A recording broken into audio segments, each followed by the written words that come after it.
அண்ணா பேசலாம்னா, உங்க அனுபவ சாட்சிய பகிர்ந்து கொண்டீங்க. இந்த பகுதியில வேத வசனங்கள், வேதத்துல இருக்கிற சத்தியங்கள், அது வந்து இப்ப இந்த நாட்கள்ல நெறைய விதங்கள்ல மாற்றப்பட்டும், திரிக்கப்பட்டும், வேற விதமா இருக்கிறத பார்த்துட்டு, அன்னைக்கு என் கூட நீங்க பேசிட்டு இருந்தீங்க. இப்ப அதுல ஒவ்வொரு வேத வார்த்தைகளா, ஒவ்வொரு சத்தியங்களா நம்ம தியானிக்கலாம். அதுல முதலாவது நீங்க சொன்னீங்கன்னா, அபிஷேகிக்கப்பட்டவர்கள நம்ம தொடக்கூடாது. அத பத்தி என்ன நினைக்கிற சந்திரான்னு கேட்டீங்க. அத பத்தி நீங்க என்னண்ணா சொல்றீங்க? ஓகே. இது வந்து நான் ஆஃபனா கேட்டுருக்கேன். நம்ம ஊர்லயும் சரி, அல்லது இங்க இங்க வெஸ்டர்ன் கண்ட்ரில சொல்லுவாங்க. டூ நாட் டச் த அனாயின்டட்ன்னு சொல்லுவாங்க.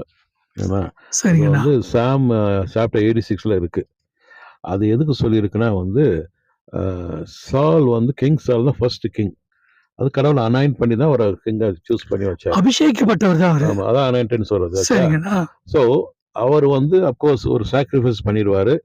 அவரு செய்யக்கூடாது. அதனால கடவுள் அவரு டைம் முடிஞ்சு டேவிட்ட சூஸ் பண்ணிருவாரு. சரிங்கண்ணா. அப்ப டேவிட் வந்து அவருக்கு ஜெலஸ்னால சவுல டேவிட கொல்றதுக்காக விரட்டிக்கிட்டு இருப்பாரு. ஒவ்வொரு நிமிஷமும். ஆமா. அவன ம், கொல்லணும் இதுல இருப்பாரு. ம். அப்படி இருக்கும்போது ஒரு சமயம் டேவிடுக்கு ஒரு ஆப்பர்ச்சுனிட்டி ஒரு சான்ஸ் கிடைக்கும். அவர வந்து கில் பண்ணனா பண்ண முடியும். ஆனா வந்து என்ன தாவீது சவுல கொல்றதுக்கு ஒரு வாய்ப்பு. வாய்ப்பு இருந்துச்சு. ஆனா சரிங்கண்ணா. அப்ப கூட என்ன பண்றான், ம். அப்ப வந்து ஒரு அவன கொல்லக்கூடாதுன்ட்டு டு நாட் டச் அனாயின்ட்ன்னு சொல்லுவான். அவன அனாயின்ட் பண்ணனா நான் கொல்லக்கூடாது. ஆமா. கடவுள் செய்ய நான் எனக்கு அந்த இது இல்லன்னு சொல்லுவாரு. அதான் டேவிட் சொல்ற நோக்கம் வந்து இஸ் அனாயின்டட் பெர்சன் அத நான் அவர வந்து பிசிக்கல் ஹார்ம் பண்றதுக்கு. அதாவது சரீர ரீதியா ஆமா. அவர் ஒண்ணும் செய்யக்கூடாது. அதுன்னு சொல்லுவாரு. சரிங்க. ஆனா இன்னைக்கு நிறைய தப்பா அத புரிஞ்சுகிட்டு, இன்னைக்கு ம்ஹ்ம். பெரும்பாலும் பாஸ்டர் என்ன சொல்றாங்க, ம், நான் புல் அதாவது நான் முன்னாடி இருந்து என்ன டீச் பண்ணாலும், தப்பா இருந்தாலும், ம். அத நீ கிரிட்டிசைஸே பண்ணக்கூடாது. யூ ஆர் ஓஹோஹோஹோ! டச்சிங் த அனாயின்டட் பெர்சன் அத சொல்லி வேற விதமா மாத்துறாங்க. ஆமா, ஆமா. ம். சரி இதுல 2வது வந்து இப்ப 2 பிரச்சனை இருக்கு. இப்ப என்னண்ணா? பாஸ்டர்ஸ் வந்து 2 கைண்ட் ஆஃப் பாஸ்டர்ஸ் இருக்கிறாங்க. ஒண்ணு வந்து ம். கடவுளால அழைக்கப்பட்டவங்க இருக்கிறாங்க. அதாவது ஆமென். கடவுள் அழைக்கப்பட்டாங்கன்னா, கடவுள அவருக்காக யூஸ் பண்ணுவாரு.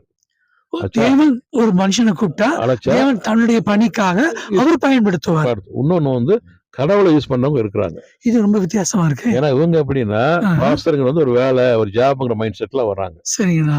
நம்ம ஊர்ல எப்படின்னா வேலை வெட்டி யாருக்கும் இல்லைன்னா, சரி, சரி அப்பா நீ ஒரு ஒரு பாஸ்டா படி. அப்ப உனக்கு லைஃப் செட்டில் ஆயிரும். அந்த மாரி மைண்ட் நெறைய பேர் வர்றாங்க. ஒரு சரிங்கண்ணா. ஜாபா நெனச்சு வர்றாங்க. ஓகேண்ணா. ஆனா கடவுள அழைச்சு வரவங்க ரொம்ப கம்மி. ஆச்சா? அப்ப அதனால இந்த வித்தியாசம் தெரியும். கடவுள அழைக்கப்பட்டு ஒருத்தன் வந்தாங்கன்னா, இப்ப நாளைக்கு ஒரு தப்பு இருந்தா பார்ப்பான். ஐயோ! இந்த இப்படி ஒருத்தர் சொல்றாரே! இப்ப கடவுள் வார்த்தை பண்ணி தப்பு பண்ணிட்டாங்க. ஆமா, தப்புன்னு ஒத்துப்பாங்க. அவங்க சேஞ்ச் பண்ணி கரெக்ட் பண்ணிப்பாங்க. ஆனா தவறுகள உணர்ந்து தவறுகள ஆமா. திருத்திப்பாங்க. ஏன்னா அவங்க விமர்சனங்கள பார்த்து ஏன்னா பயப்பட அவர் கடவுள் மாட்டாங்க. அழைக்கப்பட்டு வந்திருக்கிறாரு. ஆமென். அவங்க கடவுள் வார்த்தைய சொல்லிக் குடுக்குறது தான் அவங்க வேலையே. ம்ஹ்ம். இப்ப கடவுள் வார்த்தைய மறந்தோ, தெரியாம சொல்லிட்டாங்கன்னா, ஈஸியா என்ன பண்ணுவாங்க? ஆமா, நான் தப்பு பண்ணிட்டேன்.